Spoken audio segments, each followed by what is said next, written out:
दोस्तों देखो, मैंने पिछला पार्ट में बताया था कि मैथ्स में जो सवाल बनते हैं उसको आप गणित की भाषा में कैसे लिखोगे।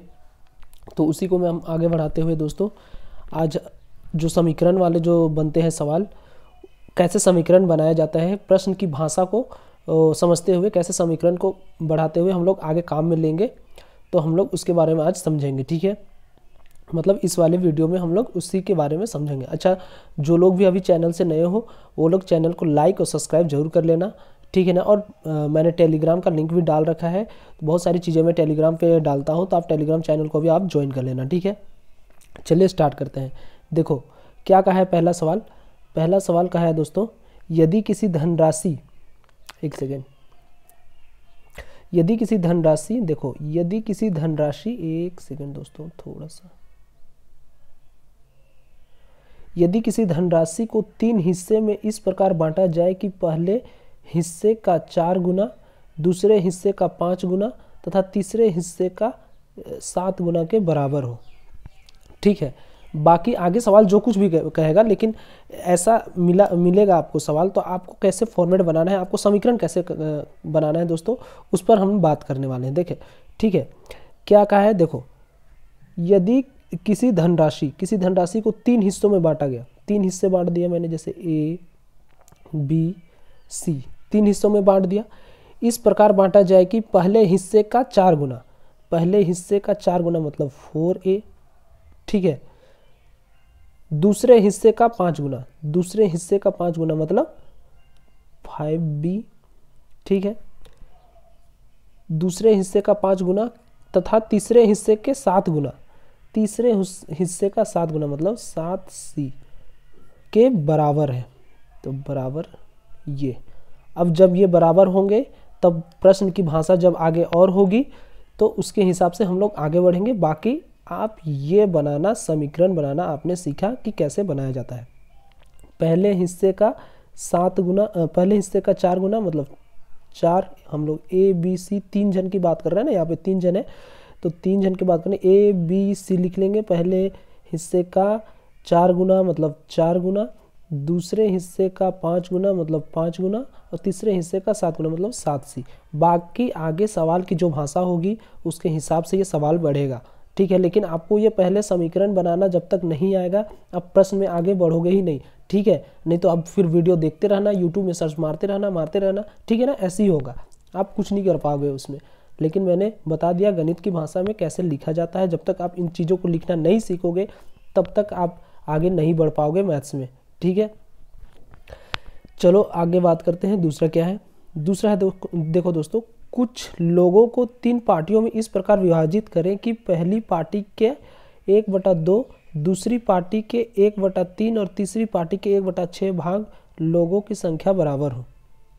तो इसको कैसे हैंडल करेंगे जब भी ऐसा सवाल आएंगे, ठीक है ना। जैसे फर्स्ट वाले जो सवाल थे दोस्तों, जैसे ऐसे ये जो सवाल बने, तो इसको आगे कैसे हैंडल करते, ये तो मैंने लिख दिया, ठीक है। उसके बाद यहाँ से रेशियो निकालना आपको आना चाहिए। पहले क्या है, तो a/4 लिखते हैं आप ऐसे, a/4 ratio b/5 ratio c/7, ऐसा करके आप क्वेश्चन में आगे बढ़ सकते थे, ठीक है। तो ये हो गई रेशियो वाली भाषा, लेकिन ये टाइप आपको समझ में आनी चाहिए कि हाँ हमारा जो सवाल है तो हम कैसे सोच सकते हैं, गणित की भाषा में इसको कैसे लिखेंगे, तब हम आगे बढ़ेंगे, ठीक है। देखो दूसरा सवाल, दूसरा जो सवाल है, कुछ लोगों ने 3 पार्टियों में इस प्रकार विभाजित करे कि पहली पार्टी के 1/2, दूसरी पार्टी के 1/3 और तीसरी पार्टी के 1/6 भाग लोगों की संख्या बराबर हो, ठीक है। लोगों की संख्या बराबर, तो इसको आप कैसे करोगे दोस्तों, देखो ऐसे करना, एक सेकेंड थोड़ा सा, क्या कहा है सवाल, देखो 3 पार्टियों में इस प्रकार विभाजित करना है। 3 पार्टी लिख दिया मैंने, ए बी और सी, ठीक है। क्या कहा है, पहली पार्टी के 1/2, पहली पार्टी का 1/2, तो पहली पार्टी का 1/2, ए का 1/2, ठीक है।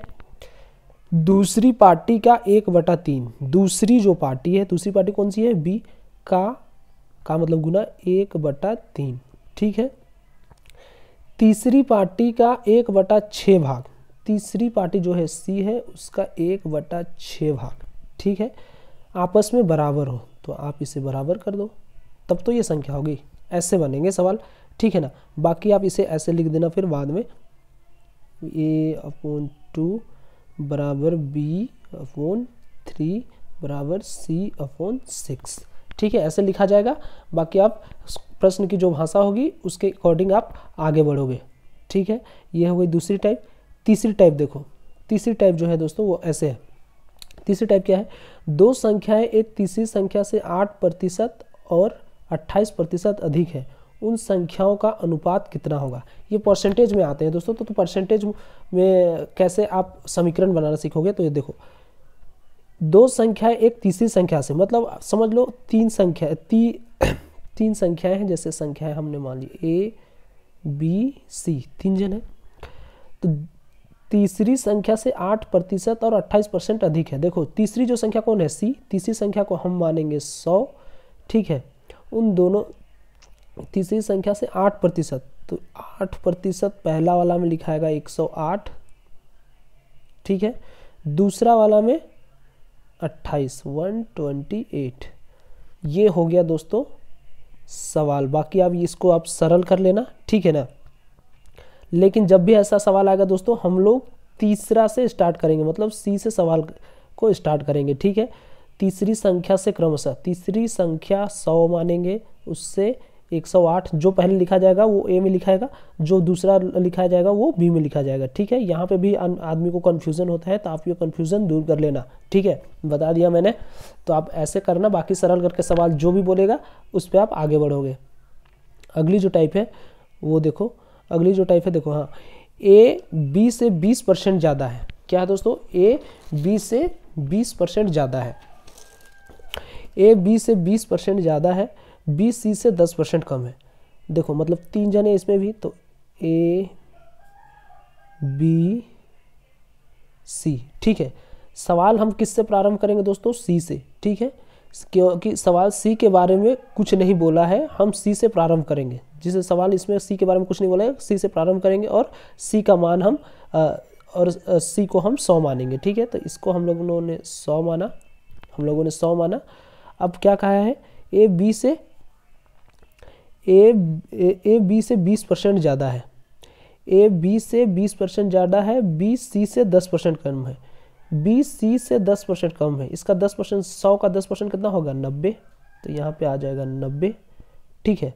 उसके बाद क्या कहा है, ए बी से 20% ज़्यादा है, बी से, ए बी से मतलब बी का क्या होगा, बी कितना है, 90, 90 का 20% कितना हो जाएगा, 90 का 10% हो जाएगा दोस्तों 9, तो 20% कितना हो जाएगा, एक और 9 मतलब 18, तो 90 में आप 18 जोड़ दोगे तो कितना आ जाएगा दोस्तों, 108, ठीक है। तो ये हो जाएगा कितना, 108। ये हो गई सोचने की क्षमता, आप ऐसे सोचोगे, बाकी सरल करके आप निकालोगे और प्रश्न की भाषा के अकॉर्डिंग आप लोग आगे बढ़ोगे, ठीक है। लेकिन जब भी ऐसा सवाल आए आप हमेशा तीसरे वाले से स्टार्ट करोगे, ठीक है ना। ये समझ गए आप लोगों ने। अब देखते हैं अगली टाइप, देखो कैसे बनेगा। दो संख्याओं का अनुपात 9:5 है, यदि बड़ी संख्या में 8 जोड़ा जाता है और छोटी संख्या में 4 घटाया जाता है तो बड़ी संख्या छोटी संख्या से दुगुनी हो जाती है, ठीक है।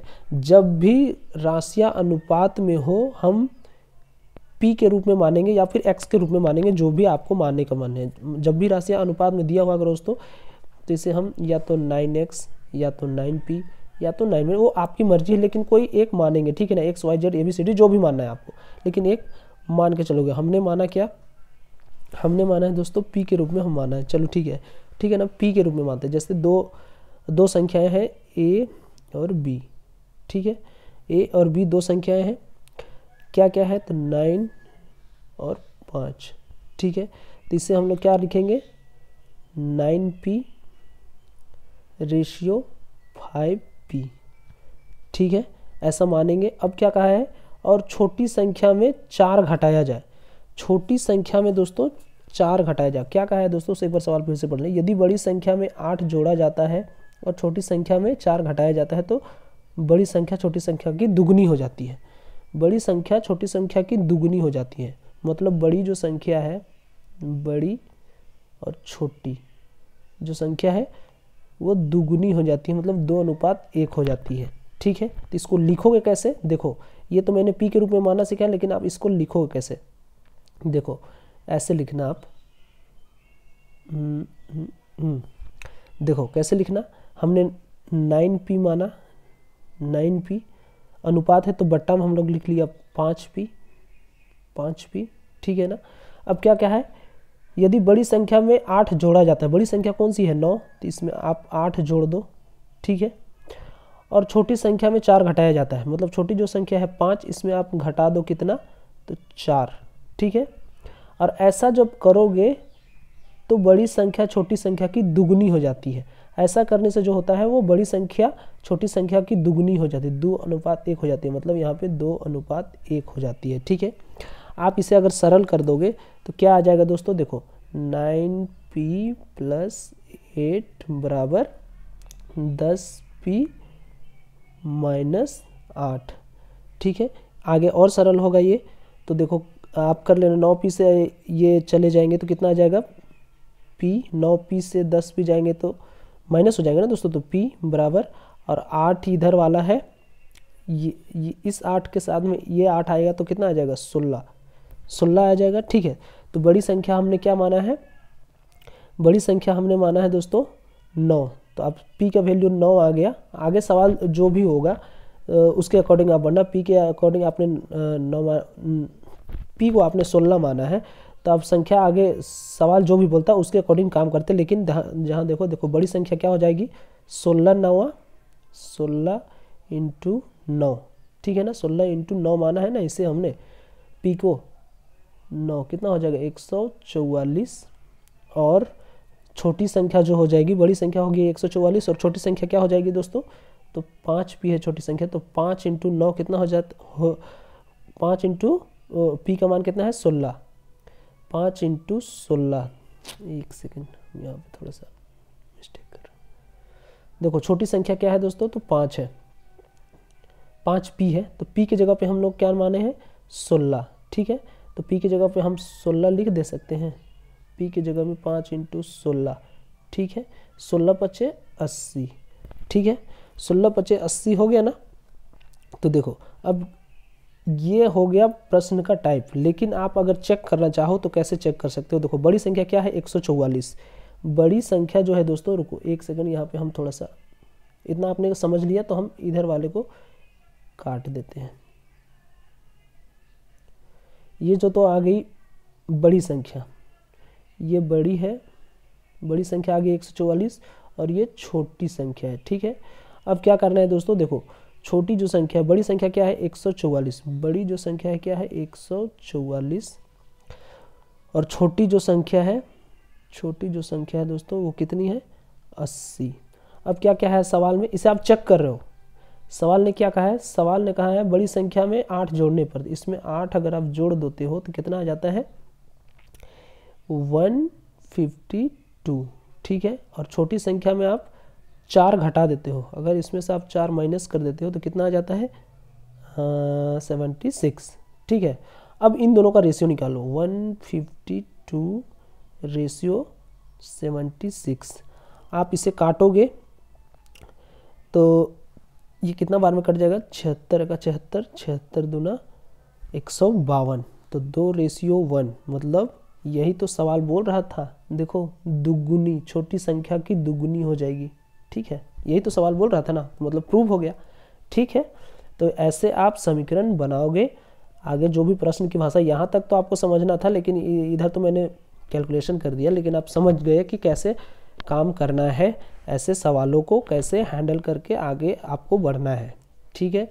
अगली जो टाइप है वो देखो अगली जो टाइप है, दो संख्याएं x और y के अनुपात 4:7 है, दो संख्याएं हैं x और y के अनुपात 4:7 है, ठीक है।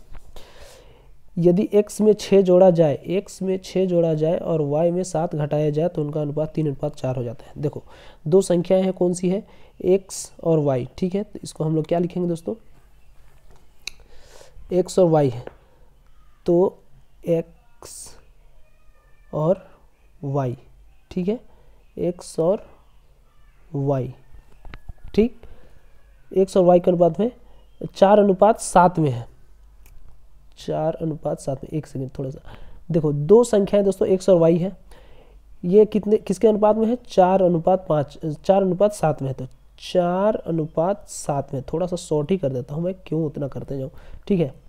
जब भी ये अनुपात में इसे हम p मानेंगे दोस्तों, ठीक है, 4p/7p, ठीक।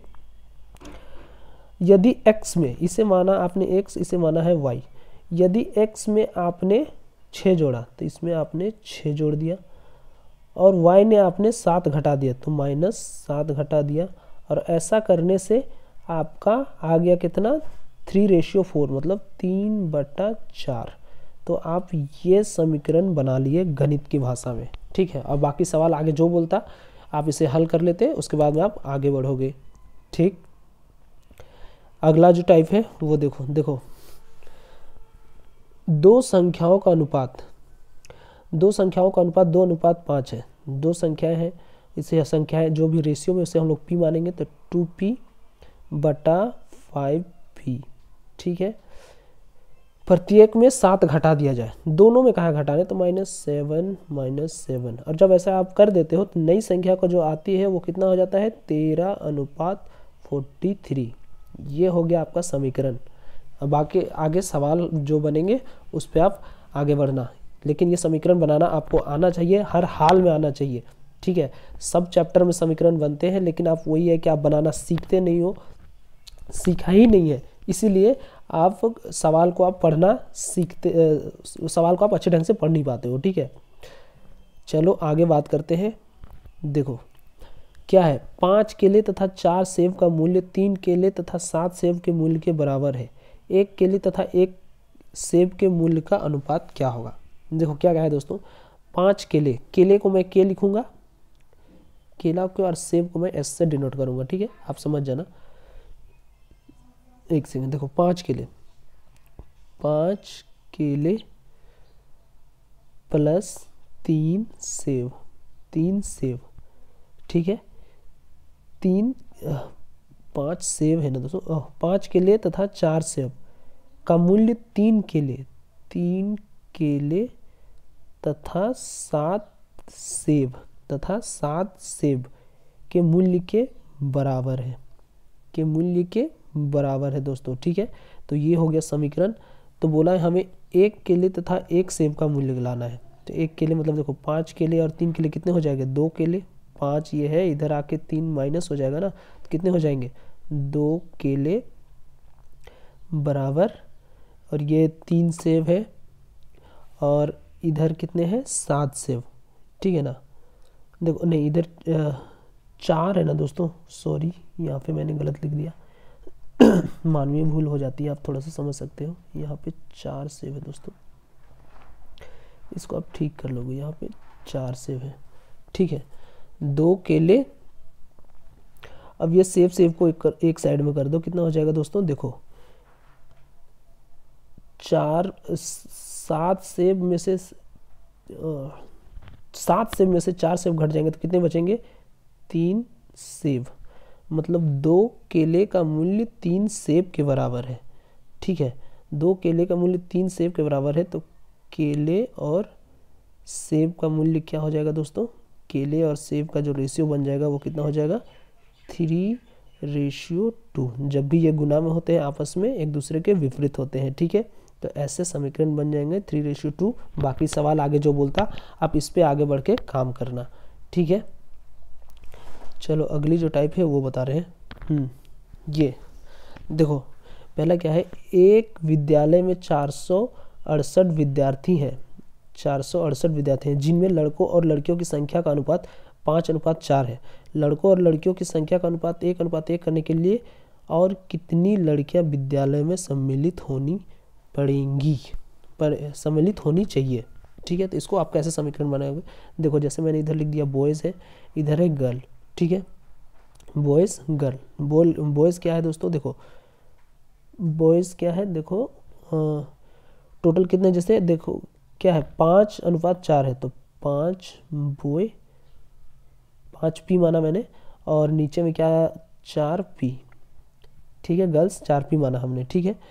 अब क्या कहा है दोस्तों कि जिनमें से लड़कों लड़कियों की संख्या 5:4 है, लड़कों और लड़कियों की संख्या का अनुपात 1:1 करने के लिए कितनी लड़कियों को विद्यालय में शामिल होना पड़ेगा। इस बार हमें गर्ल्स इसमें शामिल करना है, तो इसमें हम कुछ शामिल करेंगे, मतलब एक्स को मैंने शामिल कर लिया, ठीक है। बॉयज़ को कुछ नहीं करना है, तो इसलिए यहाँ पे छेड़ेंगे भी नहीं। और ऐसा जब आप कर देते हो ऐसा, तो 1:1 हो जाता है। ये हो गया समीकरण, ठीक है। ऊपर इसलिए यहाँ पे कुछ नहीं लिखे क्योंकि कितनी और लड़कियां शामिल की जाए, लड़का के बारे में कुछ नहीं बोला है, केवल लड़की के बारे में बोला है, इसलिए हम लोगों ने सिर्फ लड़की पे काम किया, ठीक है। बाकी सवाल आगे जो बोलता आप उस पर काम करते, लेकिन कॉन्सेप्ट यही है, आपको ये बनाने आने चाहिए। और जब आप इनमें काम करते रह जाओगे, करते रहोगे, तो आप बहुत शॉर्ट में करना स्टार्ट कर दोगे मैथ्स को, ठीक। अगला देखो क्या है, मीरा और शीला की वर्तमान आयु का अनुपात 9:5 है। ये आयु वाले जो सवाल होते हैं दोस्तों बहुत मतलब कि परेशान करते हैं लोगों को, लेकिन देखना कितनी आसानी से मैं बना दूंगा। मीरा और शीला की वर्तमान आयु का जो अनुपात है 9:5 है। 8 साल बाद शीला और मीरा की वर्तमान आयु के बराबर हो जाएगी। 8 साल बाद शीला की आयु मीरा की वर्तमान आयु के बराबर हो जाएगी। शीला की वर्तमान आयु वर्षों में है। देखो कैसे हैंडल करना है इसको, एक सेकेंड। ये लिखा मैंने मीरा और ये लिखा मैंने मीरा, रेशियो कितना है शीला, मीरा और शीला, ठीक है। एस से मैंने शीला लिखा है, 5 मत समझ लेना भाई, बहुत सारे लोग तो ऐसे ही है, लिखा भी मैंने 5 ही है, लेकिन ये शीला है, ठीक है। SILA शीला लिख देता हूँ, ठीक है। 9:5 है, तो मतलब इसे हमने 9p रेशियो 5p, ठीक है। अब क्या कहा है दोस्तों, 8 साल बाद शीला की आयु, देखो ये जो शीला है, शीला जो है ये, इसकी 8 साल बाद आयु कितनी हो जाएगी। अभी 5p है, तो 8 साल बाद कितनी हो जाएगी 5p + 8 हो जाएगी। ये 8 साल बाद ये 5p + 8 हो जाएगी। ये अभी वर्तमान 5p है, तो 8 साल बाद 5p + 8 हो जाएगी, ठीक है। और ये जो है इसका मीरा जो है, ये तो है इसका क्या वर्तमान, मीरा तो है वर्तमान, ठीक है। ये भी वर्तमान है, लेकिन ये 8 साल बाद क्वेश्चन ने कहा है। अब क्वेश्चन जैसे बोल रहा है वैसे हम हैंडल कर रहे हैं, ठीक है। 5 साल बाद 5p + 8 हो जाएगी। तो क्या कहा है आगे, 8 साल बाद शीला की आयु मीरा की वर्तमान आयु के बराबर हो जाएगी। मीरा की वर्तमान आयु के बराबर हो जाएगी, तो मीरा की वर्तमान आयु कितनी है, 9p बराबर हो जाएगी। मीरा की वर्तमान जो आयु है 9p, और जो 8 साल बाद बराबर होगी, तो मतलब 5p + 8। इससे आप, ये बन गया आपका समीकरण, ठीक है। ये हो गया प्रश्न की भाषा, आपने लिख दिया, ठीक है। अब आप इसको ऐसे कर सकते हो, जैसे ये हो गया p से p इधर आ जाएगा, 5p और 9p इधर आएंगे तो कितना हो जाएंगे 4p बराबर 8। तो p की वैल्यू कितनी आ जाएगी 2। तो क्या कहा है, शीला की वर्तमान आयु, शीला की वर्तमान आयु कितनी है 5p। शीला की वर्तमान आयु कितनी है 5p। p हमने किसे माना है 2 को, तो 5 × 2 कितना हो जाएगा 10। देखो ऐसे सवाल हल किए जाते हैं, ठीक। ये हो गई। और देखो ऐसे, देखो यहाँ के टाइप में बता रहा हूँ, कुछ और छूट जाएंगे तो बीच में होते रहेंगे दोस्तों, ठीक है ना। अभी वीडियो बहुत ज़्यादा लंबी हो जाती है, आप लोग को भी बहुत परेशानी होती होगी, लेकिन आप एक बार बढ़िया से अच्छे से समझ लोगे ना दोस्तों, वीडियो को देख के, आप जहाँ नहीं देखो 10 बार देखो वीडियो को, लेकिन एक बार आप समझ लोगे ना, तो देखना आप सवाल को कैसे हैंडल होगे। नहीं तो ये आयु वाले सवाल में आप परेशान होते ही रह जाओगे, ठीक है। देखो क्या कहा है, एक सवाल और, लास्ट सवाल है मेरा। राम की 6 वर्ष बाद की आयु 2 वर्ष पहले की आयु की 3 गुनी होगी, तो राम की आयु बताओ। देखो आप माइंड में कंफ्यूजन करते रहते होगे कि कैसे करेंगे। देखो माना ये राम है, ठीक है, ये राम क्या है, ये है राम की वर्तमान आयु। ठीक, क्या है, राम की 6 वर्ष बाद क्या आयु, राम आज वर्तमान है तो 6 वर्ष बाद कितने का होगा, तो 6 वर्ष बाद होगा, 6 वर्ष बाद होगा कितना, r+6, r+6 का होगा दोस्तों 6 वर्ष बाद का।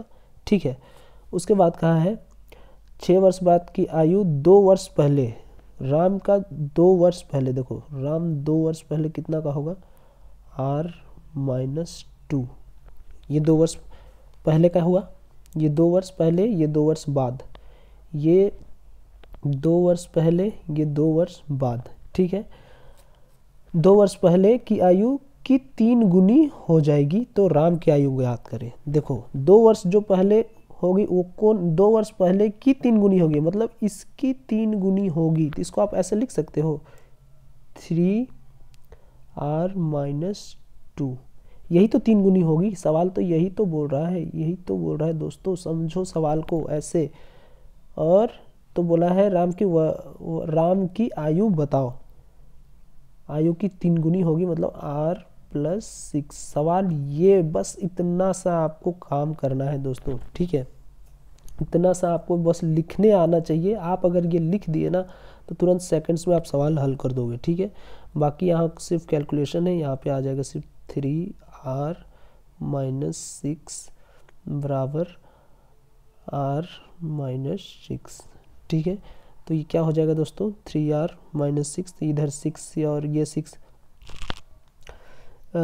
ये हो जाएंगे, देखो कैसे,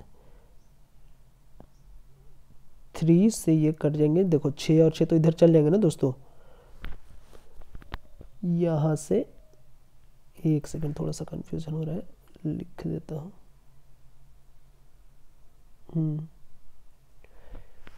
3r-6 बराबर r+6।